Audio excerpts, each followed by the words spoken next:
What's going on, Guardians? Briar Rabbit here. Today, we once again return to the well of the Game Informer info explosion. This time to talk about the new light level, gear progression, and new loot and ways of obtaining it. Let's start off by talking about the Rise of Iron's new max light level. At launch, the max light our Guardians can achieve will be 385. 50 light levels above our current light cap of 335. Once we begin our adventures in Rise of Iron, we will see the same smart loot system that was introduced in the Taken King at work. Blue rare weapons and armor will once again be useful for starters, at least up until about level 350. Then, legendaries will need to be found for higher light level increases. However, unlike last year, we won't be starting from scratch. All Year 2 weapons and armor will be infusible up to Rise of Iron light levels, so no need to leave your favorites behind. Sometime after the initial launch of Rise of Iron, the hard mode version of the Wrath of the Machine raid will bring with it a potential for 400 light level gear. The Archon's Forge will be a new activity that may be extremely helpful to those players who look to gear up fast.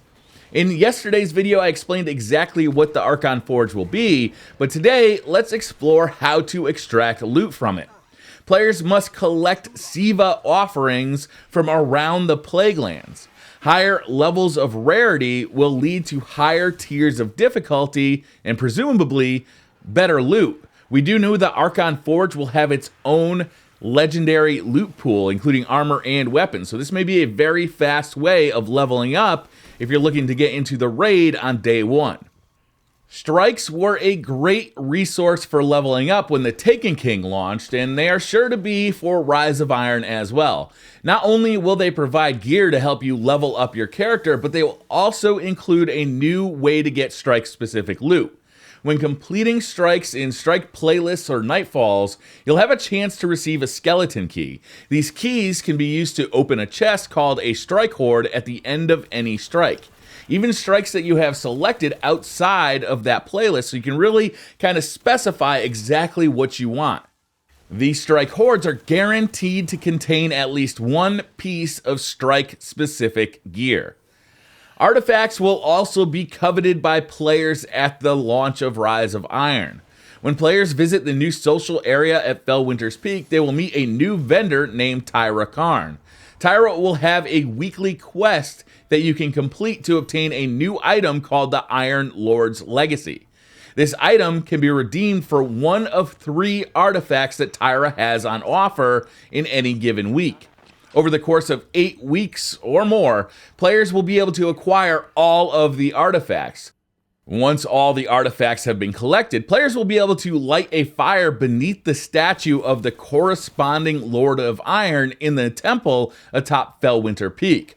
Perhaps there will be an unknown 9th artifact as a reward for lighting all 8 fires? Similar to Sparrow Racing League or the Year 2 Moments of Triumph, Rise of Iron will include a new record book. Progress in this record book will reward players with the new Iron Lord's gear, including a full armor set, multiple emblems, a shader, the new Iron Song Ghost Shell, and more. This new armor has a look somewhat reminiscent of Iron Banner gear, but with a darker and more brutal feel. Players of multiple classes will be glad to hear that this record book is account-based. So if you complete part of it on a Titan and another part on a Warlock, all characters will see this progression, and all characters will be rewarded with the gear that has been earned, even a character that has not participated yet.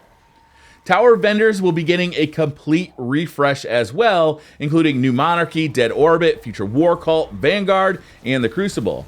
Expect to see some brand new weapons and armor, as well as some reskinned items. Class items will be getting an update as well, sort of. All Year 1 class items, except for those found in raids, will be making a return for Rise of Iron. They will also once again support shaders, a feature many have been missing. In Rise of Iron, Bungie will be introducing a brand new way to customize our gear with ornaments. Ornaments are a new way to customize armor and exotic weapons in the Rise of Iron. Bungie says this about them. We introduced Chroma in April, but it was only about illumination. We wanted to evolve that system into something that allowed not just for color changes, but for geometry changes as well. For instance, you may end up having huge new cauldrons or fur trim. These new ornaments can be earned in a variety of ways. Some, like the Trials of Osiris pieces, can only be found by completing a flawless card. Others are found in Radiant Treasures, a replacement for Sterling Treasures in Year 3 that will be rewarded from in-game activities or through microtransactions. As far as exotics go, we don't know a ton, but we do know that Thorn will be making its return in Year 3. This controversial weapon actually sits in a relatively balanced place right now, so should be a welcome addition, not only for the gameplay, but for the added lore that it's sure to bring with it. Warlocks will finally be getting exotic boots. There will be a new exotic sidearm that Game Informer says is reminiscent of the classic RoboCop gun. A new Siva-themed pulse rifle that emits a seeking cloud of destructive energy after headshot kills, similar to the way Firefly works. Of course, Galahorn is making its return, but perhaps the weapon that is most interesting is the exotic version of the Kvastov. This weapon earns its exotic moniker not through one-of-a-kind perks, but by having the most customizability of any weapon we've seen in this game so far.